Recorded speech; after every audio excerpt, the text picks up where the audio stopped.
The great orbital station hung in space above the purple clouds of Velshara Prime like a crown of silver and glass, rotating slowly in the light of 3 distant suns. And inside its massive chambers, representatives from 47 different species gathered for what they believed would be a routine emergency session of the Galactic Assembly. Ambassador Kreltov of the Vorentine Dominion stood at the central podium, his chitinous plates clicking nervously as he prepared to address the council. And around him, the assembled delegates murmured in dozens of languages, while their translation devices hummed softly in the recycled air the assembly had governed known space for 11,000 cycles without any serious challenge to their authority, mediating disputes between member species and welcoming new civilizations as they developed faster than light travel and announced themselves to the galactic community through their subspace communications. But today, Kreltov brought news that made no sense according to everything the assembly knew about how first contact was supposed to work. Honor delegates, Kreltov began, his voice amplified throughout the chamber. I come before you with disturbing reports from the outer regions of charted space. The murmuring quieted as delegates turned their attention to the Vorentine ambassador, some leaning forward with interest, while others reclined in their specialized seating with obvious skepticism already forming for generations. Kreltov continued, our deep space explorers have reported anomalies from a remote stellar region designated as Sector 87 Zeta, including encoded transmissions that suggest intelligence and mathematical patterns that imply technological civilization. Kralian delegate clicked her mandibles in dismissal and spoke without waiting for recognition. We have heard these reports before, Ambassador, and each time they have been explained as equipment malfunctions or natural phenomena misinterpreted by overedger explorers. Several other delegates vocalized their agreement with clicking, humming, or their species-specific sounds of Conquer and Sakharev's S-plates clicked faster with agitation. I understand the skepticism, truly I do, because I shared it myself until 3 solar rotations ago. He activated the holographic display at the center of the chamber, and images materialized in the air above the assembled delegates, showing a yellow star orbited by several planets, including one blue world covered in swirling white clouds. This world orbits an unremarkable G-type star in the region we have always considered too resource-poor for colonization, Kreltov explained as the image zoomed closer to show continental land masses and vast oceans. Our surveys centuries ago detected liquid water and organic chemistry, but no technological signatures and no response to our standard contact protocols. Then it is uninhabited, a Velsharan representative stated flatly, or populated only by pre-technological primitives who are protected under our non-interference directives. That was our conclusion, Kreltov agreed, which is why we classified this world, which its inhabitants apparently call Earth, as protected and off-limits to colonization or contact. The word inhabitants caused a ripple of confusion through the chamber. He just stated there were no technological signatures. The Kralian delegate objected. So how can you now claim there are inhabitants advanced enough to name their own world? Kreltov manipulated the controls, and the holographic display changed to show intercepted data streams and mathematical formulas that scrolled past too quickly for most delegates to fully comprehend because they were hiding. Kreltov said quietly, and the chamber fell silent at the implications. For at least 2 centuries, these beings, these humans, have been intercepting our communications, studying our languages, analyzing our technologies, and observing our political structures while maintaining complete transmission silence and masking any technological signatures that might have revealed their presence impossible. Several delegates said almost simultaneously in their various languages. I would have agreed with you, Kreltov responded. Until 3 rotations ago, when one of our deep space monitoring stations detected something that changed everything, the holographic display shifted again to show sensor readings, and then a visual recording from the monitoring station's external cameras, and the assembled delegates watched as massive vessels appeared in the darkness of space. Materializing from faster-than-light travel with a flash of exotic radiation, the ships were unlike anything in the assembly's extensive databases, with angular holes that seemed designed more for function than aesthetics, and strange protrusions that could have been weapons or sensors or both. The station commander attempted to establish communication using all standard protocols, Kreltov narrated as the recording played. but received no response to any hails in any language. The delegates watched as the monitoring station's long-range scanners activated, attempting to gather more detailed information about the mysterious vessels, and then the screen flared white with weapons discharge. When the visual cleared the monitoring station was debris, spreading outward in a growing cloud of wreckage, and the mysterious ships had vanished back into faster-than-light travel, leaving no trace except the destruction and the recording that had been automatically transmitted to Vorentine Command before communications were severed. The chamber erupted in shocked exclamations and demands for explanation. How many ships? The delegate shouted. 18 vessels detected, Kreltov answered. Though there may have been more beyond scanner range, what weapons could penetrate our station shields so completely? Another demanded. Unknown, Kreltov admitted.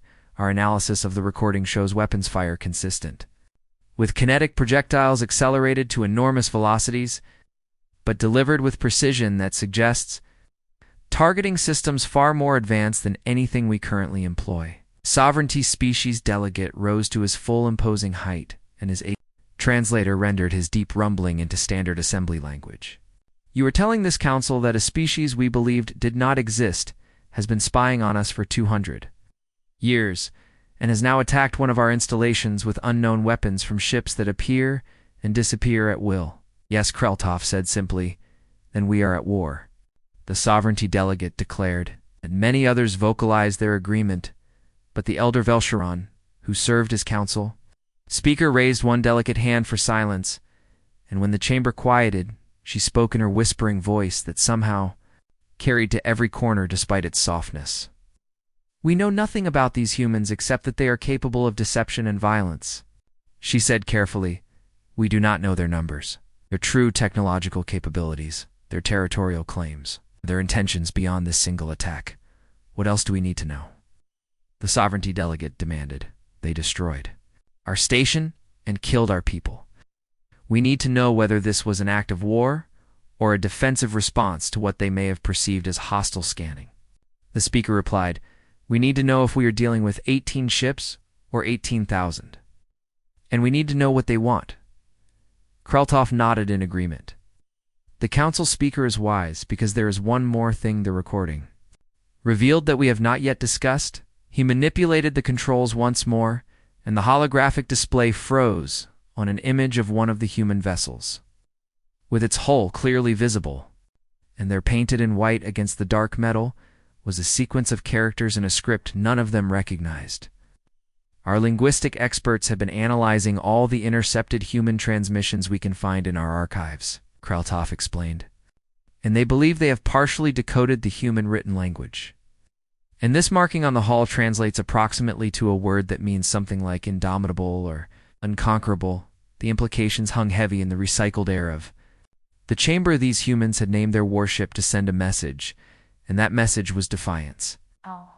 We must respond with overwhelming force, the sovereignty delegate insisted, before they mistake our caution for weakness, or the council speaker countered. We must respond with wisdom before we mistake our pride for strength. The debate raged for hours as delegates argued over military response versus diplomatic outreach, over whether the monitoring station had somehow provoked the attack or whether the humans were simply aggressive expansionists testing. Assembly resolved, but underneath all the arguments ran a current of fear that none of them wanted to acknowledge. For 11,000 cycles, the Galactic Assembly had been the dominant power in known space, bringing order to chaos and civilization to the darkness. In their worldview held that advanced species would naturally seek to join the community of sentient beings through peaceful contact. Humans had violated that fundamental assumption. They had watched in secret, prepared in silence, and struck without warning. And now, as the council argued and debated, the humans were out there somewhere in the darkness, with their strange, angular ships and their unknown weapons, and their complete unwillingness to follow the rules that had governed galactic civilizations since before most of the current species had even developed. Spaceflight Ambassador Kreltov listened to the debate and wondered if the humans were listening too. If even now their mysterious intercepting technology was capturing every word spoken in this chamber and reporting back to whatever leaders commanded those 18 warships. The thought made his chitinous plates Captain Sarah Chen stood on the bridge of the USS Indomitable and watched the tactical displays update with cool professional detachment as her crew moved through their stations with practiced efficiency that came from years of simulation training. And months of actual deep space operations, the bridge itself was utilitarian compared to what humanity had observed of. Assembly vessel design with exposed conduits running along bulkheads and displays that prioritized function over aesthetic appeal, because Earth's shipbuilders had focused every resource on capability rather than comfort around. The indomitable 17 other warships held formation in the darkness of space, maintaining precise distances and angles that would allow for maximum defensive coverage and offensive capability if combat became necessary. These 18 vessels represented the entirety of Earth's deep space fleet, built in secret over 2 centuries in orbital construction facilities that had been carefully shielded from any external observation and powered down completely whenever assembly survey vessels passed through the outer system. Captain, Lieutenant Kim called from the communications station. Receiving encoded transmissions from Earth's command, put it through to my station, Jen ordered. And moments later, Admiral Rodriguez's face appeared on her personal screen, looking tired and determined in equal measure. Captain Chen. Rodriguez began without preamble. I assume you're aware of Commander Park's unauthorized action against the Vorantine monitoring station? Yes, sir, Chen replied, keeping her voice neutral. The Valiant reported successful neutralization of the station approximately 6 hours ago. Rodriguez rubbed his temples in a gesture of frustration that Chen had seen many times during their long planning sessions back on Earth. Park exceeded his authority by 3 weeks. The assembly wasn't supposed to know we existed until we had all our pieces in position. Respectfully, sir, Chen said carefully. The monitoring station was conducting active deep scans of the Mars colonies and the outer mining operations. Commander Park may have interpreted that as a prelude to hostile action. Park interpreted it as an excuse to start the war early, Rodriguez countered. But what's done is done, and now we have to deal with the consequences. Chen nodded, understanding that recriminations could wait until after they survived the next few days. What are our orders, sir? Secure the perimeter around human-controlled space, Rodriguez instructed. Demonstrate our capabilities clearly enough that the assembly understands we're not some primitive species they can brush aside, but carefully. Enough that we don't force them into a total war response, and if they attack in force. Chen asked then, You defend Earth and our colonies with everything you have, Rodriguez said grimly. But Sarah, try very hard to make sure it doesn't come to that, because our analysis suggests we can win individual engagements, but we can't win a prolonged conflict against the entire Galactic Assembly. The transmission ended, and Chen sat for a moment considering the weight of responsibility that rested on her shoulders and the shoulders of every captain in the fleet. Humanity had been preparing for this moment since the first intercepted alien transmission had been detected by the Arecibo Observatory 217 years ago. And in the generations since then, Earth's governments had made a collective decision that would have seemed paranoid. If it hadn't been proven correct by decades of observation, they had chosen to remain hidden to watch and learn and prepare, because the Galactic Assembly's own communications had made it clear that newly discovered species were rarely treated as equals. Assembly had a hierarchy, and newcomers entered at the bottom with limited rights and heavily restricted access to technology and territory until they had proven themselves worthy over centuries of subservient cooperation. Humanity had collectively decided that was unacceptable, so they had built their fleet in secret, developed technologies the Assembly had never conceived. Because Earth's isolation had forced different evolutionary paths in engineering and science, and waited for the moment when they could reveal themselves on their own terms. Commander Park had accelerated that timeline, but perhaps not by much, because the Assembly's increasing interest in humanity's region of space had been growing steadily. Ma'am, Lieutenant Kim interrupted her thoughts. Sensors are detecting 3 vessels approaching our position on an intercept course. Chen's attention snapped back to the present configuration, matching our database profiles for Vorantine patrol vessels. Kim reported, medium-class cruisers, each carrying approximately 40 crew and armed with standard assembly plasma cannons and missile systems. They're testing us, Chen said to Commander Okafor, her executive officer who stood at the tactical station.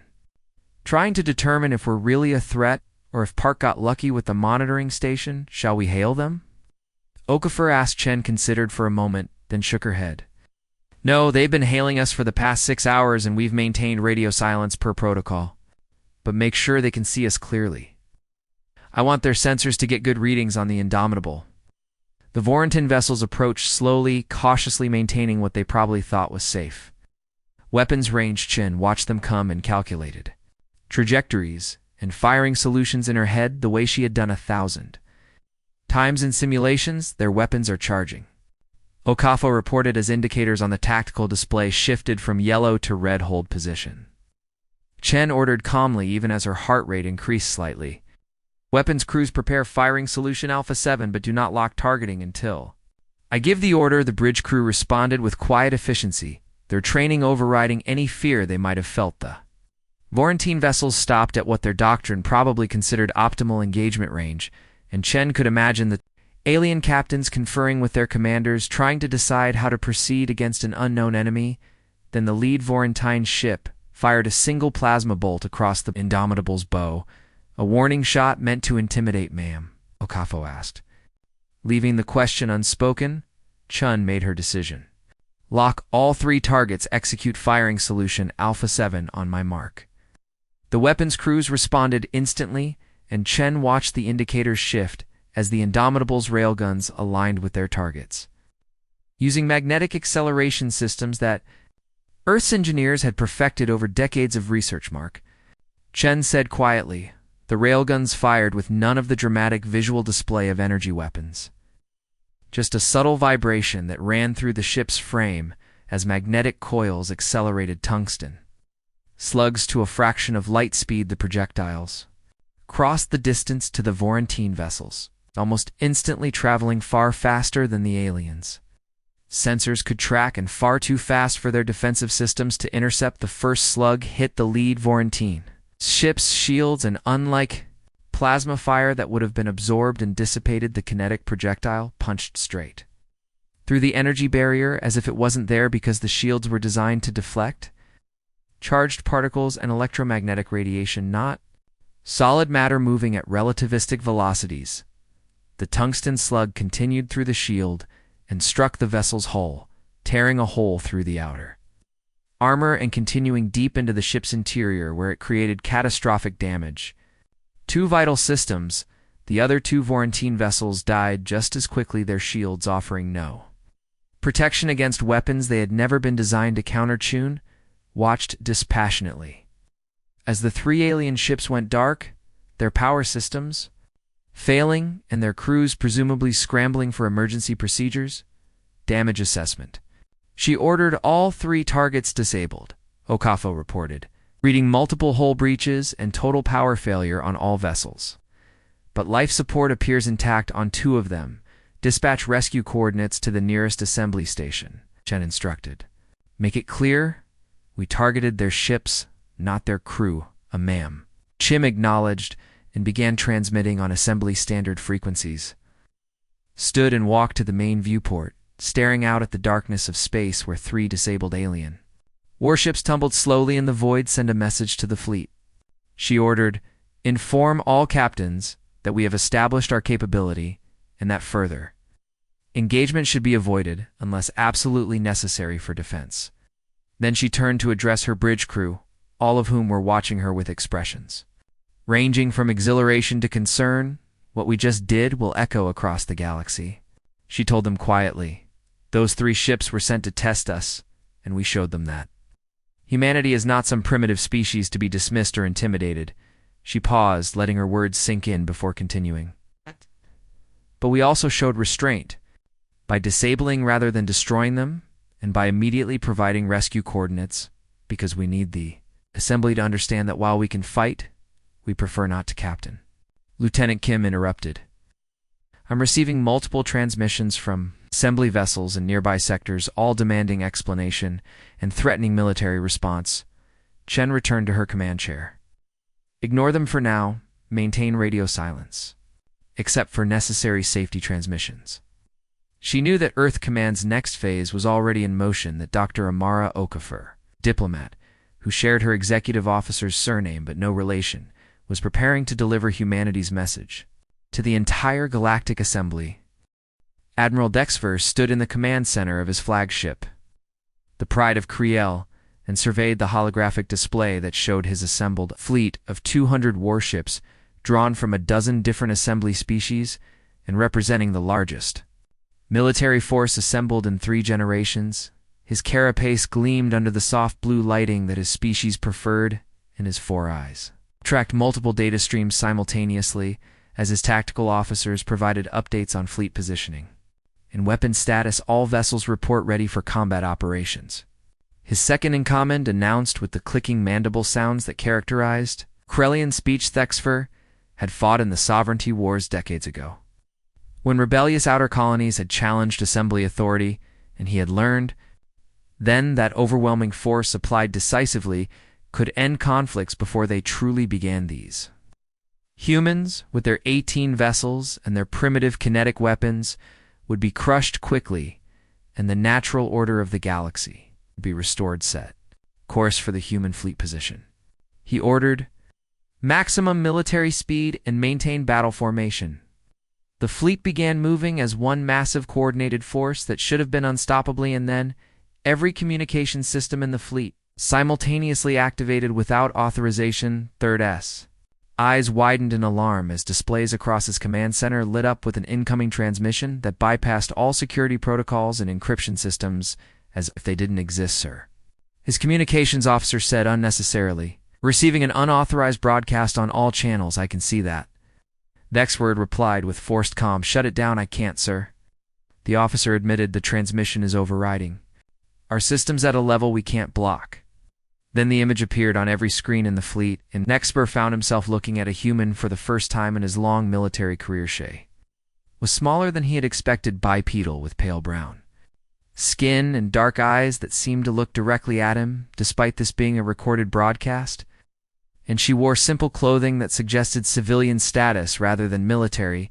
When she spoke, her lips moved with sounds that his translator rendered into perfect Krelian, but Dexvar could hear.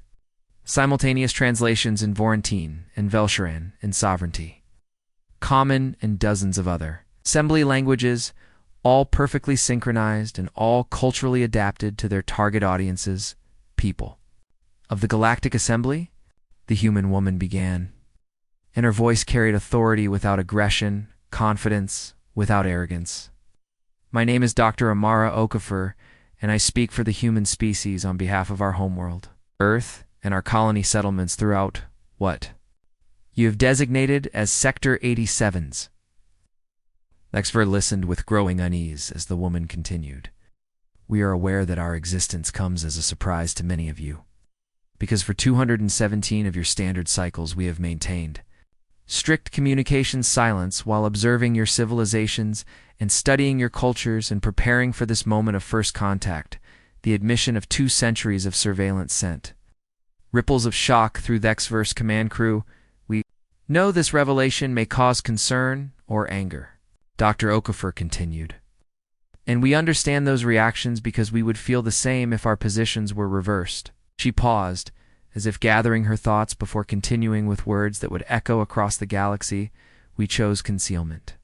Not out of fear, but out of caution, because your own historical records, which we have studied, extensively show that newly discovered species in the Galactic Assembly are rarely treated as equals." That's for S. Mandibles clicked in agitation because the human was correct. The Assembly had a clear hierarchy, and new members entered at the bottom with limited rights and restricted access to resources until they proved their value over generations. "We watched your first contact protocols," Dr. Okafor explained, "and we observed how you categorize developing civilizations and restrict their growth, and we made a collective decision as a species that we would not accept inferior status in the galactic community." The screen split too. Show images of human cities gleaming with advanced architecture of orbital installations that rivaled anything the Assembly had constructed, and of the 18 warships that had already demonstrated their capability. "So we remained hidden, and we developed our own technologies following paths different from yours because our isolation forced us to solve problems in ways we never needed to consider," she said, "and we built a defense force capable of protecting our sovereignty. because we knew that when we finally revealed ourselves, we would need to negotiate from a position of strength. Vexfer felt his confidence wavering as he realized the humans had been planning this moment for longer than he had been alive. The attack on the Vorentine monitoring station 3 rotations ago was not authorized by our central command. Dr. Okafor admitted with apparent honesty, it was the action of a single captain, who interpreted your deep scanning of our colony worlds as preparation for invasion. She let that sink in before adding, we regret the loss of life, and we have disciplined the responsible commander, but we will not apologize for defending what is ours. The transmission shifted to show detailed star charts of human-controlled space, including the Sol system, where Earth orbited, and several colony worlds. In nearby systems that the Assembly had never known existed, we claim this region as human sovereign territory. Dr. Okafor stated firmly, and we will defend it against any incursion, but we have no desire for conquest or expansion into Assembly space. Vexver's tactical officer interrupted with urgent clicking. Sir, we're detecting additional data packets embedded in this transmission. What kind of data? Vexver demanded everything, sir. The officer replied with evident distress. Scientific research, cultural archives, technological specifications, and he paused, his mandibles frozen in shock. And what?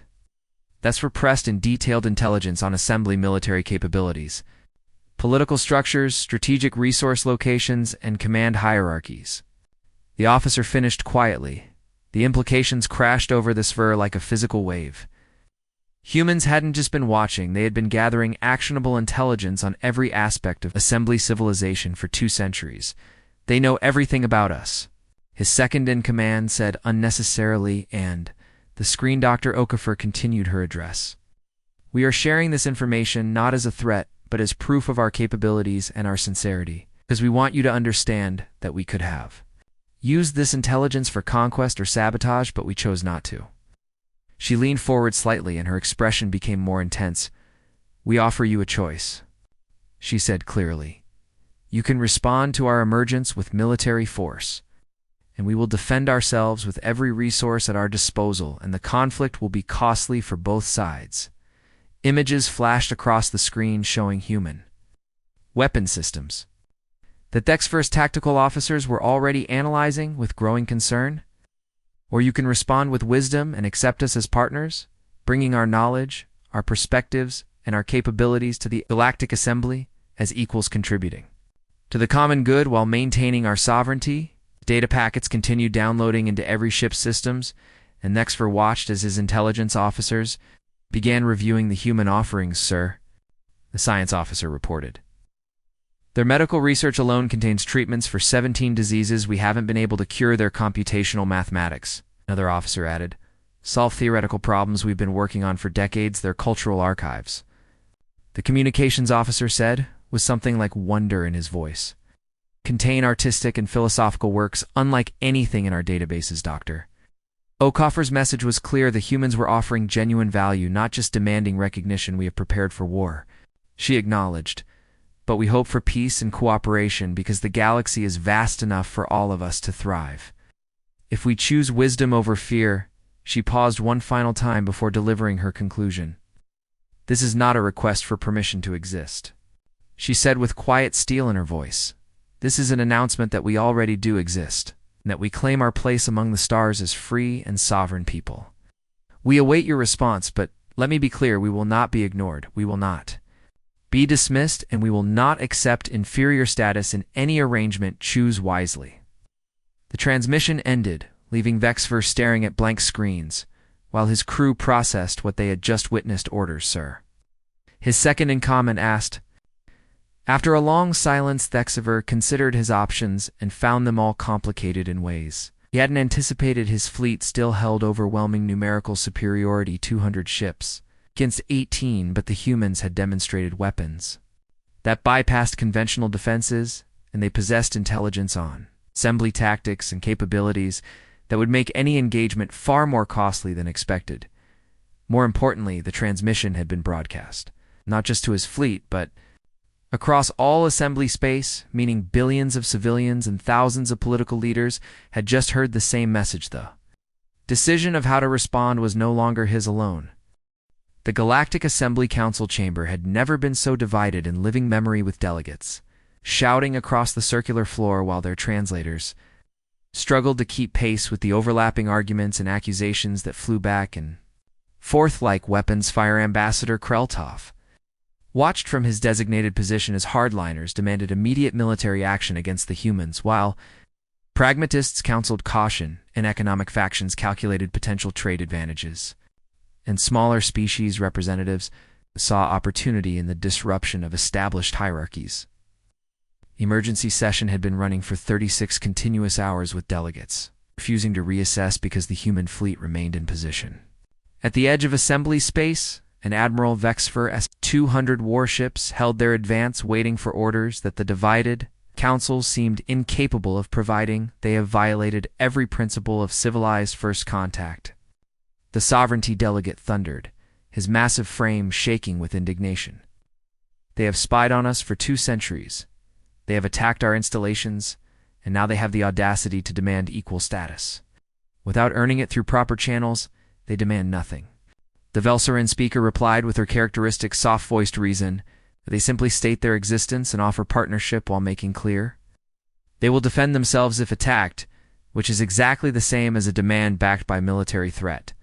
A Krellian delegate interjected, "Cannot allow this precedent to stand, or every species in the galaxy will think they can force their way into the assembly." Through violence, the debate spiraled on with no resolution in sight until Kreltov's communication device chimed with an incoming message flagged as priority urgent from the human fleet. He activated it and found himself watching a recorded message from Captain Sarah Chen, standing on what appeared to be the bridge of the warship, called Indomitable Honored Members of the Galactic Assembly. Chen began with formal courtesy that seemed at odds with her military bearing. "We recognize that our emergence has created uncertainty and division within your governing body." Kreltov listened with growing interest as other delegates noticed his attention, and the chamber slowly quieted.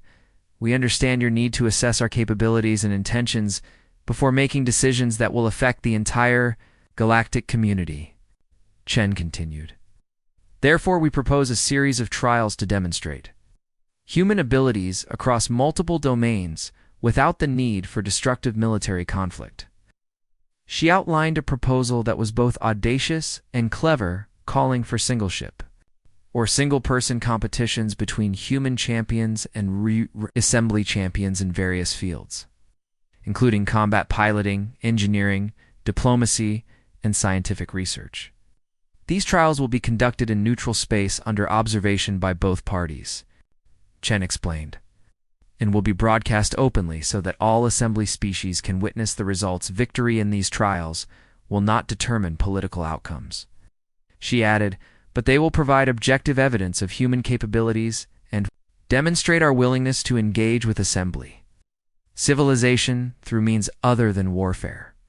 The message ended with coordinates for a proposed neutral meeting location and a request for assembly response within 24 hours. The council chamber erupted in fresh debate, but Kreltov noticed something different this time, an undercurrent of curiosity mixing with the anger and fear. The humans were offering a way forward that avoided immediate military confrontation while still addressing the assemblies need to understand what they were dealing with. After another 6 hours of contentious discussion, the council voted to accept the human proposal with significant safeguards and limitations in place. 3 days later, Kreltov found himself aboard a neutral observation platform. It's constructed hastily by both sides in the designated empty space between human and assembly territories.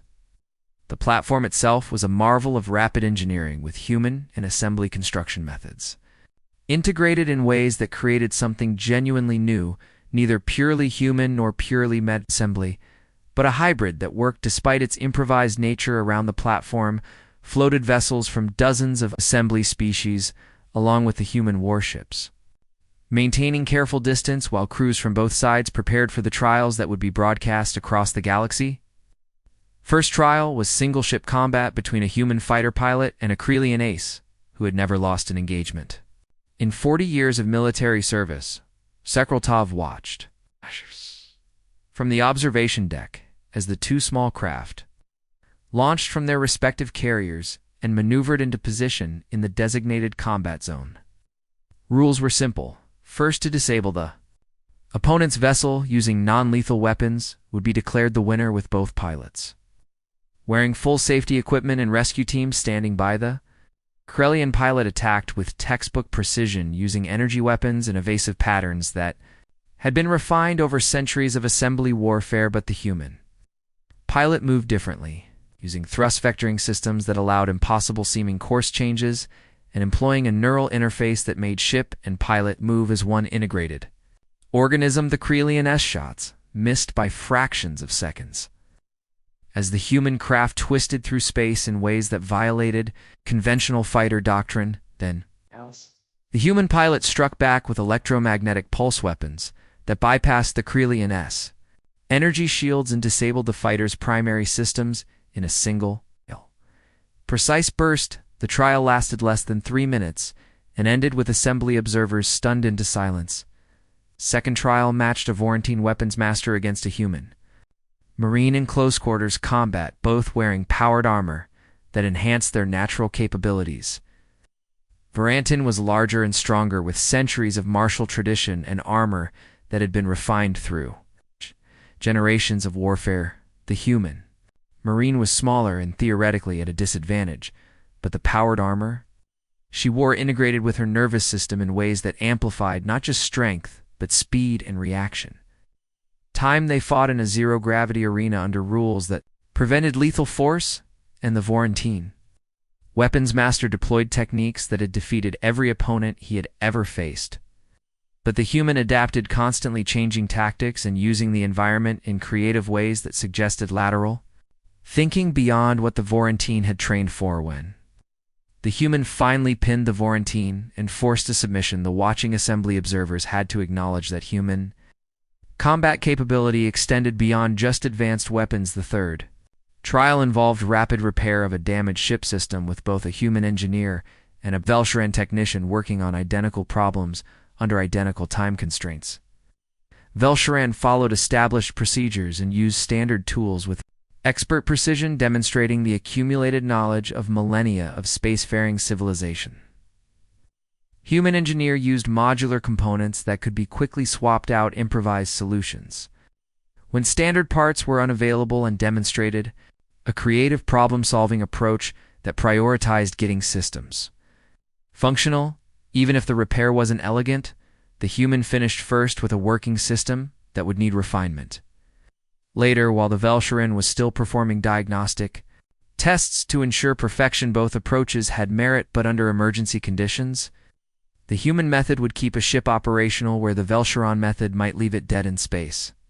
Fourth trial featured a mock first contact scenario, where human negotiators and assembly diplomats each attempted to establish peaceful relations with actors playing an unknown alien species. The assembly diplomats followed established protocols, offering membership in the galactic community and explaining the benefits of joining the assembly structure. The human negotiators took a different approach, beginning with questions about the unknown species, values and needs, before offering partnership rather than membership, and emphasizing mutual benefit rather than hierarchical integration. When the actors were asked which approach felt more respectful of their fictional culture, they chose the humans unanimously. The fifth and final trial involved pure scientific research with a human physicist and an assembly scientific council, each attempting to solve a long-standing theoretical problem that had stymied researchers for generations. The problem involved exotic matter interactions that affected faster-than-light travel efficiency, and both sides worked for 8 continuous hours. While observers watched their methodologies, the Assembly Council used accumulated databases and computational models built on centuries of experimental data, approaching the problem through established scientific frameworks. The human physicist used those same tools, but also employed mathematical approaches that had developed on Earth in isolation, following different theoretical paths and asking questions that assembly science had never thought to ask. When time ran out, the human hadn't fully solved the problem, but had made breakthrough progress that opened new avenues of research, and the Assembly Council immediately requested copies of the human's work to integrate into their own database. Krelevov watched all 5 trials from beginning to end, and by the time they concluded, he understood what the humans had accomplished. The negotiations lasted 60 solar rotations conducted in a specially constructed diplomatic station that orbited between human and assembly space, in a region that both sides agreed was truly neutral territory. The station itself became a symbol of the new reality that was emerging with human construction techniques integrated alongside assembly methods, creating a structure that belonged to neither civilization alone, but to both. Working together, Dar Amara Okafor led the human delegation, with a team of specialists in law and diplomacy and cultural relations who had spent their entire careers preparing for this moment, studying assembly protocols and practicing negotiations that had always been theoretical until now. The assembly sent a rotating group of ambassadors representing different factions within the council, because the member species couldn't agree on a unified position and each wanted to protect their own interests in whatever arrangement emerged. Ambassador Kreltov attended every session, serving as a bridge between the competing assembly factions and as someone who had witnessed firsthand what humanity was capable of achieving. Negotiations began with fundamental questions about territorial boundaries and sovereignty claims. Human-controlled space includes the Sol system and 4 colony worlds and adjacent systems. Dr. Okafor stated clearly while displaying star charts on the conference room's shared holographic display. We claim these regions as sovereign territory, not subject to assembly jurisdiction or oversight. Unacceptable. The sovereignty delegate immediately objected. The assembly cannot recognize territorial claims that were established without proper registration and approval through official channels. Then change your channels, Okafor replied calmly. Because we're not asking for permission to exist in space we already occupy, and we're prepared to defend our territory against any attempt to claim it. This is exactly the kind of aggressive posturing that makes your admission to the assembly problematic. A Velsharan representative said with her characteristic soft voice. Diplomacy Okafor leaned forward and her expression became more serious. Let me be clear about something, because I think there's been a fundamental misunderstanding about our position. We are not requesting admission to the Galactic Assembly. We are offering to join as equal partners if the terms are acceptable. The distinction caused a ripple of reaction through the assembly delegates. Every species requests admission, the sovereignty delegate said flatly. That is how the process works and has always worked. Perhaps that's part of the problem, Okafor suggested, because your process assumes that existing members have authority over newcomers, and we reject that assumption entirely. Kreltov watched the human delegation with growing respect because they had clearly studied assembly politics extensively and knew exactly which pressure points to target over. The following weeks, the negotiations developed a rhythm, with human delegates offering concessions on some issues while remaining absolutely firm on core principles. Agreed to share technological innovations with assembly scientific communities which pleased the research-focused species. They offered access to human cultural archives and artistic works which intrigued the civilizations that valued knowledge and beauty. Proposed joint development projects for regions of space that neither side had fully explored, which appealed to economic interests, but on questions of sovereignty and political equality, they would not bend. We will accept membership in the Galactic Assembly only with full voting rights, Okafor stated during one particularly contentious session. Including veto power over any decisions that directly affect human interests. Impossible. Several delegates said simultaneously in their various languages. Why? Okafor asked simply. Because tradition says so, because you've never done it before, or because you're worried about setting a precedent that might force you to treat other species with the same respect. The question hung in the air uncomfortably because everyone in the room knew the real answer. The assembly's hierarchical structure benefited the established powers, and treating humans as equals would undermine the very foundations of that hierarchy. If we grant you these privileges, a Krelian delegate asked carefully, what prevents every minor species from demanding the same treatment?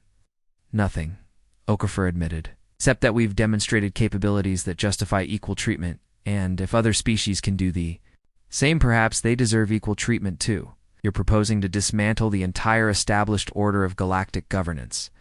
The sovereignty delegate accused. We're proposing to improve it, Okafor corrected, by making it based on mutual respect and genuine partnership, rather than inherited hierarchies that were established.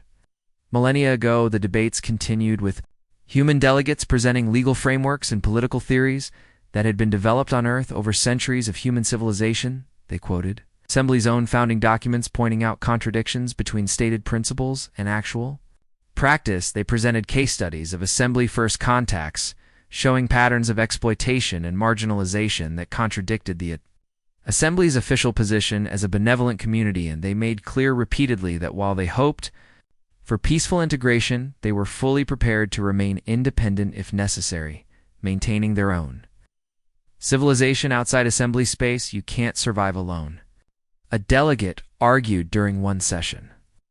The Assembly controls access to resources and trade routes and technologies that you'll need for long-term development. Captain Chen, who had been quietly observing most of the negotiations, chose that moment to speak. We survived alone for 200 years while preparing for this contact. And we developed technologies you don't have precisely because we were isolated and had to solve problems differently. She activated her own display, showing human innovations. In medical treatment and computational systems and energy generation, you need us as much as we need you, Chen continued.